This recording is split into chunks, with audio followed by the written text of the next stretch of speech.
All right, let's talk NAFTA, shall we? It's his favorite topic.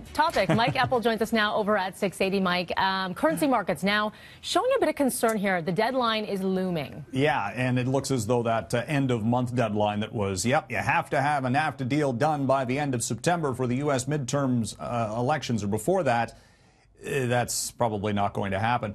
With the U.S. President Donald Trump saying that he rejected a meeting request by Prime Minister Justin Trudeau, which Trudeau's office says actually wasn't requested. But regardless, the idea that there are no NAFTA talks scheduled on a formal basis this week, well, that puts us past what was supposed to be an end-of-month deadline on a trade deal.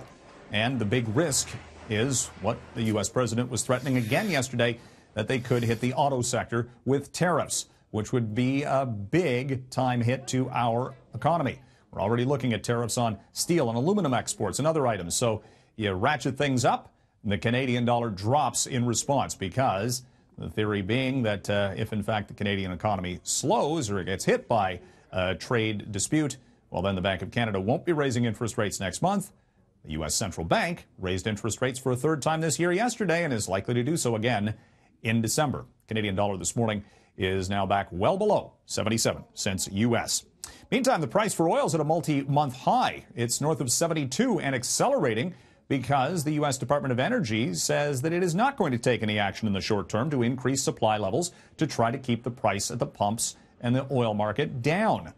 Again, Donald Trump talking about how OPEC has kept prices artificially elevated, and he'd like to see them actually reduce prices because you've got the U.S. midterms coming up and consumer spending. He doesn't want to see gas prices go up, but in the near term at least, price for oil continuing to move to the upside. And we'll be tracking this morning the market reaction to the Ontario government rollout of the retail rules for cannabis sales and how that's going to play out for the distribution of cannabis once it is legalized on the street level, so to speak, and how that could shake things up from a distribution and sales standpoint.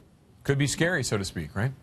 It's going to be interesting, nonetheless. From a who's going to, which jurisdiction will opt out of retail? Do they say we don't want it, as opposed to getting the potential revenue, from a retail sales basis? It's going to be very interesting. We've got municipal elections coming up, Roger. It's going to be certainly something that's going to be talked about.